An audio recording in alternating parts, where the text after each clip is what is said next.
Systems of equations. Systems of equations are when you have one equation and you have another equation, and you're asked to find this, which is the point of intersection on equations. There are three different ways to find the point of intersection, but first we'll do graphing, since it's the simplest and most visual way. Graphing is when you find the point of intersection on both of the lines. If the lines are both the same, then every point is a solution. If they're parallel lines, then there is no solution. Here's why. If you see these two lines, you see that there is only one intersection point. If you look at these lines, they never touch, therefore there is no intersection point.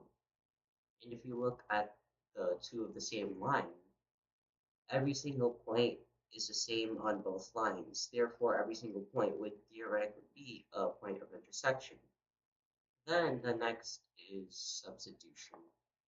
Substitution works when you have one equation and another equation. You know that y is equal to mx plus b, and in this equation you know what y equals, and in this equation you have a y.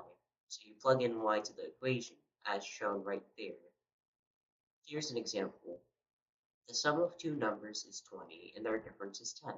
What are the two numbers?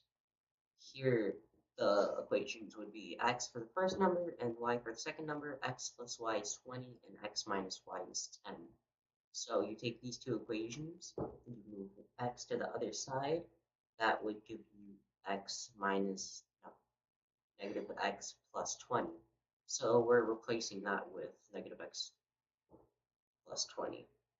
You plug in y in the equation, so that would give you that, and then you keep solving it, so then you get 2x minus 20 plus 10, 2x is equal to 30, then x is equal to 15. Now you only know what the first number is 15. Plug it into any equation, I'll choose the top one, and that would be 15 plus y is equal to 20. If you subtract 15 to both sides, you get y is equal to 5, and that is the second number. Elimination is the next method of solving this. Here is an example of elimination. Karen, after taking the kids, is shopping at Mr. G's fashion shop. Using her credit card, she decided to buy some shirts and shoes for the kids she took home. The shoes cost $4 and the shirts cost $2. She wasted $16 in total. She bought 5 items in total. How many shoes and shirts did she buy? If you look at an equation, it would look like this. Here, since you have 2y and y here, you can multiply the bottom times 2, and then that would get you that.